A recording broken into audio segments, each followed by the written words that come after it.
Itu je yang aku perlukan. Aku tak perlukan siapa-siapa lah. Kalau kau nak, kau pun boleh berambus pada sini.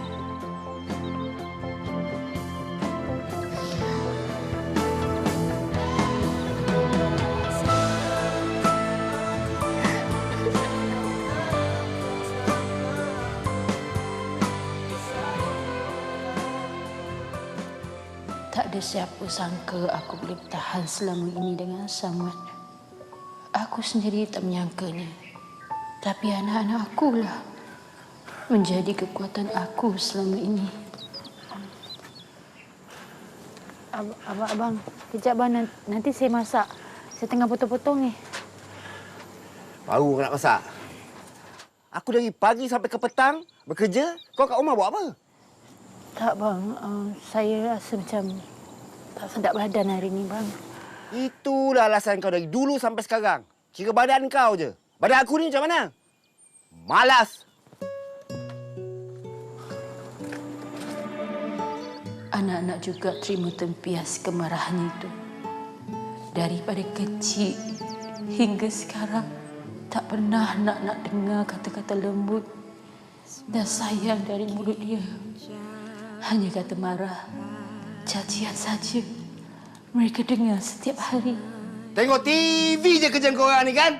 Ingat atlet percuma ke? Pergilah mandi ke, buat kerja sekolah ke apa? Ini tak. Duk malas depan TV. Sama perangai macam mak kau. Pergi mandi. Besar panjang pun nak kena cakap lagi suruh mandi. Masa sedikit pun tak ubah sikap Samad. Dan aku tahu dia takkan boleh berubah.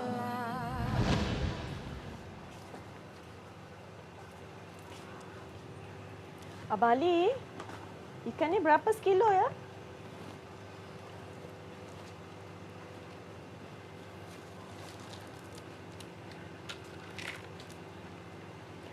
Abang boleh tolong Mila buangkan isi perut dengan sisi ikan ni tak? Kenapa kau tak suruh aku masakkan sekali? Sonok kan kau lelaki bini? Suka menyuruh orang. Cakap baik-baik sikit Orang dah suruh buang perut ikan ni dengan sisik ni. Buat je lah. Nak bising apa lagi? Aku tak mahu tengok muka kau berdua. Nak kau ngajar Siapa yang kau ajar? Engkau tu yang belagak sangat. Aku ingatkan lepas keluarga kau mati, aku ingat kau akan berubah. Tapi makin teruk panggil kau. Kau tahu tak? Sekarang ni semua penduduk dah sepakat tahu tak? Nak pulakan kau dengan lelaki bini. Tahu tak? Aku tak kisahlah. Balik. Tengoklah berapa lama kau boleh hadap dengan sombong kau tu.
Betul ke si Mila tu mengandung?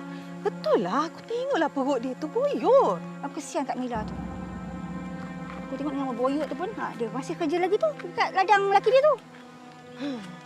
Kau bukan tak kenal si Samad tu. Entah-entah kalau Mila tu beranak dekat ladang tu, lagi dia suka kot. Jimat sikit duit dia, tak payah bayar hospital. Dia tu kan kedekut na'uzubillah.